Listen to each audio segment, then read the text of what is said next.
Hello everyone, मेरा नाम है अजय गोपाल और आज मैं हूं ऑड मॉन्क के स्टूडियो पे जहां हमारे साथ हैं financial adviser mister Ankit Sharma. और ये हमें कुछ जानकारी देंगे नई नई फाइनेंशियल स्कीम्स के बारे में और कैसे हम अपने पैसे को और बेहतर तरीके से इन्वेस्ट कर सकते हैं ताकि हम फ्यूचर में उसका बेहतर से बेहतर फायदा उठा सकें। तो मिस्टर अंकित, आजकल कौन सी ऐसी स्कीम है जो बहुत लोग पसंद कर रहे हैं और जिसके प्रति लोगों का रुझान कुछ ज्यादा ही है? देखिए, आज की डेट में लोग मार्केट में इन्वेस्ट करना ज़्यादा बेटर समझ रहे हैं।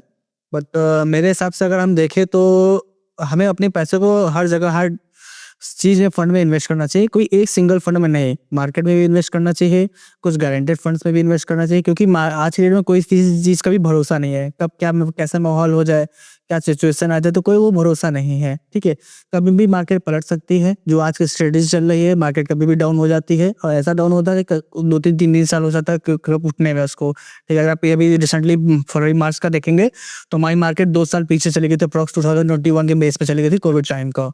ठीक है, तो मार्केट में आप पूरा फंड इन्वेस्ट करना is not a good way. ठीक, आप अपने फंड को हमेशा मॉडिफाई करके और बाइफरकेट करके आप लगाइए। जैसे आप यू मार्केट में लगा रहे हैं तो आप म्यूचुअल फंड्स में लगाइए, एसआईपी लगाइए, कुछ गारंटेड इंश्योरेंस ले लीजिए, कुछ यूलिप प्लान्स ले लीजिए, कुछ ट्रेडिशनल प्लान ले लीजिए, टर्म प्लान ले लीजिए। बिकॉज लाइफ का भी कोई भरोसा नहीं है, मार्केट का भी कोई भरोसा नहीं है।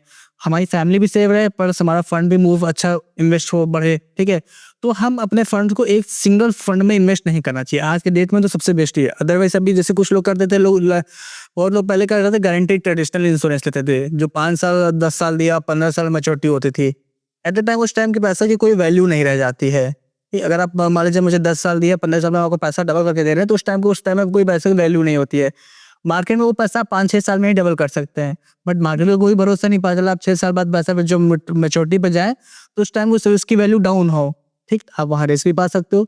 लेकिन अगर मार्केट की जानकारी हमें नहीं है तो हमें क्या करना चाहिए?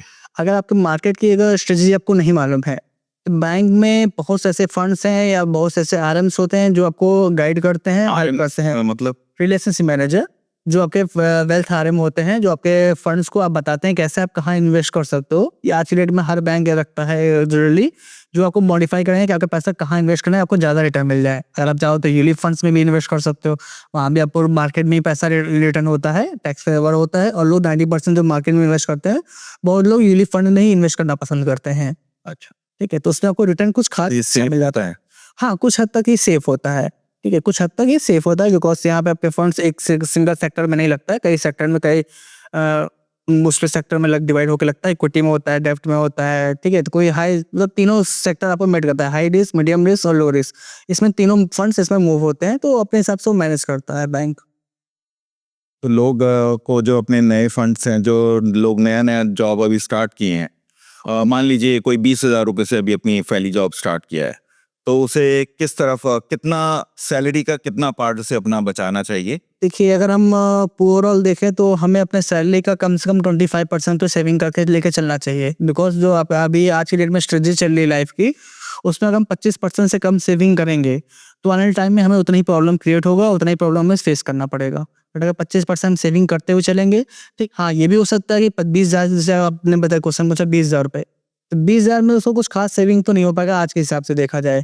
बट वो 2,000 2,500 रुपए एक एसआईपी करके अपना थोड़ा सिचुएशन आगे वाले टाइम में भविष्य में सुधार सकता है। अगर 20,000 की सैलरी है तो। बट अगर 25-30,000 रुपये सैलरी है तो फर्स्टली उसको एक टर्म प्लान लेना चाहिए, ताकि उसके भविष्य सेफ हो, उनके उसके कुछ मिस हैपनिंग हो तो उसकी फैमिली को एक अच्छा खासा इन्वेस्टमेंट प्लान, वो पैसा मिल जाए। ठीक है, तो एक टर्म प्लान होना चाहिए। सेकंड बात, health insurance.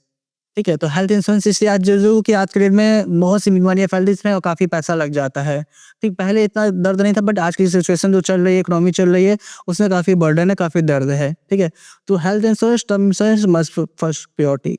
Second, then investment. Investment में भी पहले आप उसको इंश्योरेंस लेना चाहिए।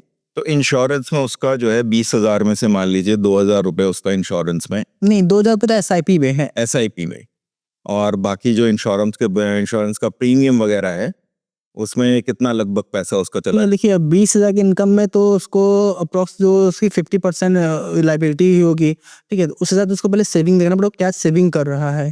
ठीक, अगर वो 10,000 रुपये सेविंग कर सकता है ठीक है, तो उस हिसाब से उसको सबसे पहले अपना 5,000 रुपये मंथली एसआईपी एक चालू कर ले, ताकि ये 5 साल 3 साल में उसका एक अच्छा हैंडसम अमाउंट तैयार हो जाए।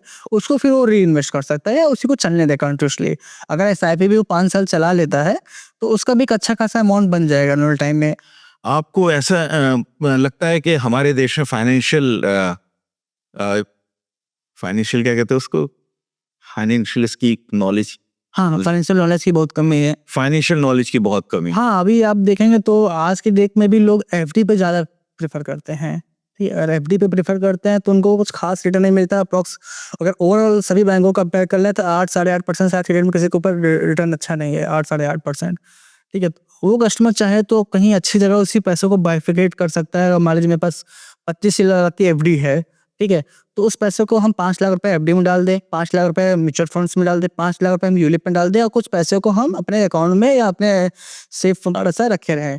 इससे क्या होगा, उसको हर चीज़ का मार्केट नॉलेज पैसा मिल रहा है। इनकेस मार्केट डाउन होगा तो उसको इतना हिट नहीं करेगा। सेकंड, उसका पैसा भी बढ़ रहा है ठीक ठाक। ठीक है, थर्ड, उसका रिस्कवर चल रहा है कस्टमर का। तो अगर मान लीजिए मेरे पास 25 लाख रुपए है तो 25% अब मुझे इंश्योरेंस में, 20% मुझे अपना लाइफ सिक्योर में, 10% अपने हेल्थ सिक्योर में, और बाकी जो पैसा परसेंटेज बचा है वो आपको एफडी में रखना चाहिए। एफडी लास्ट स्टेज होना चाहिए। हम लोग आज के डेट में देखते हैं जो हमारे सीनियर सिटीजन या जो एजेड पर्सनस हैं वो यही करते हैं। वो पुराना पैसा जितने भी होते हैं वो पहले एफडी करते हैं, उसके बाद कुछ सोचते हैं। ठीक, वो पैसा एफडी निकल के आप कहीं लैंड परचेस करके नहीं लगा सकते हो। एफडी में कुछ खास कस्टमर्स को रिटर्न नहीं मिलता। लेकिन आपने आजकल देखा है कि जैसे पुराना हमारा जो इन्वेस्टमेंट प्लान हुआ करते थे, लोग सेविंग करा करते थे, वो पैटर्न अब ये चेंज हुआ है कोरोना के बाद से। नहीं, पैटर्न तो भी बहुत चेंज हो गया है। पहले लोग हेल्थ इंश्योरेंस का नाम ही नहीं जानते थे। बहुत 99% लोग हेल्थ इंश्योरेंस नहीं, जो बड़े इन्वेस्टर्स होते हैं, जो टैक्सेबल होते थे, वही हेल्थ इंश्योरेंस लेते थे। बट आज की डेट में हर जो पढ़ा लिखा आदमी है वो हेल्थ इंश्योरेंस से मूव शुरू करता है। ठीक, वो हेल्थ इंश्योरेंस लेता है। तो बहुत कुछ चीज़ें कोविड के आने के बाद बहुत कुछ सिचुएशन थे, लोग टर्म प्लान नहीं लेते थे। क्यों? क्योंकि मरने के बाद हम मुझे क्या प्रॉफिट। मुझे क्या ठीक, आज की डेट में लोग टर्म प्लान और हेल्थ इंश्योरेंस प्योरिटी थोड़ा देने ही लगे हैं, बट अभी भी 2% से ज़्यादा लोग नहीं देते हैं। इंडिया अगर पूरा इकोनॉमी देखें तो इंडिया में खाली 2% लोग ही जो इन्वेस्ट इस सब में करते हैं। अदरवाइज आज भी 98% लोग इस सब में से दूर ही है। तो क्या इसकी वजह शायद एक ये भी है कि उनको क्लेम नहीं मिलता उसके बाद उस बहुत चक्कर क्लेम अगर नहीं, आज की डेट में अगर आप किसी बैंक में सेट है, किसी भी एजेंट से आप कोई भी इंश्योरेंस या कुछ भी लेते हैं तो हेल्प 100% हो जाती है। मैं पिछले 10 साल अप्रॉक्स एक्सपीरियंस हो रहा है और मैंने खुद भी, मेरे साथ कोई रिलेशन नहीं, फिर भी कोई कस्टमर अगर मुझसे बोलता है कि हाँ मुझे क्लेम करना है करता, तो मैं उसकी पूरी हेल्प करता हूँ। क्यों? कहीं ना कहीं उसका पैसा आएगा।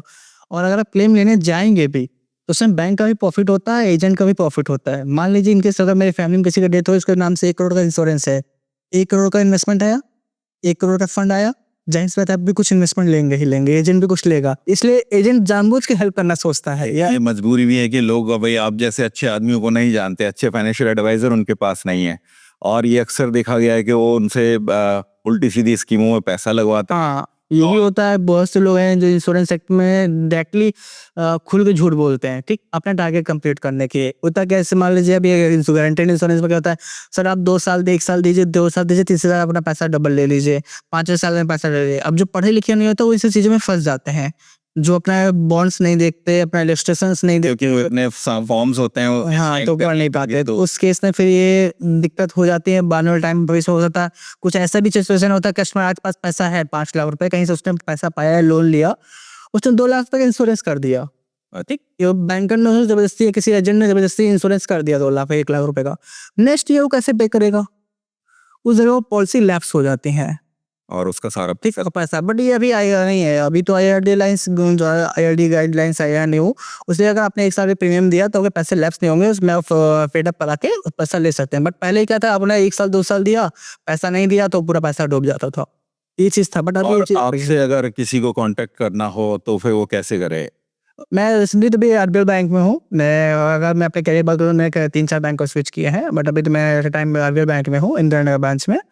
और मेरा नंबर भी है 7275459868। कभी भी कोई भी किसी बैंक से कोई भी इशूज प्रॉब्लम होता है तो कोई भी मुझसे कांटेक्ट कर सकता है। तो आप केवल लखनऊ के एरिया में को देखते हैं, वहाँ के लोगों को ही? नहीं बोलिए, लखनऊ के बाहर वालों को? नहीं सर्विस तो कोई भी अगर कॉल करता है, पूछता है अंकित सर मेरा एक सिचुएशन है, अब मुझे क्या करना चाहिए, तो मुझे नहीं लगता किसी को सही राय देने में कोई आपत्ति किसी को होनी चाहिए।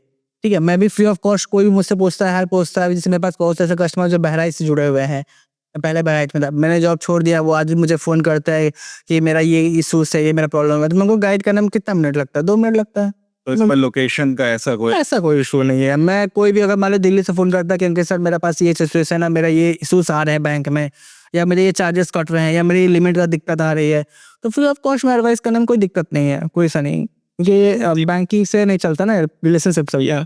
चलिए अंकित जी, बहुत बहुत धन्यवाद आपका हमारे स्टूडियो में पधारने के लिए। तो ये थे अंकित शर्मा, फाइनेंशियल एडवाइजर। तो आप जिसको भी इनसे मिलना है, नंबर हमारे उसमें है,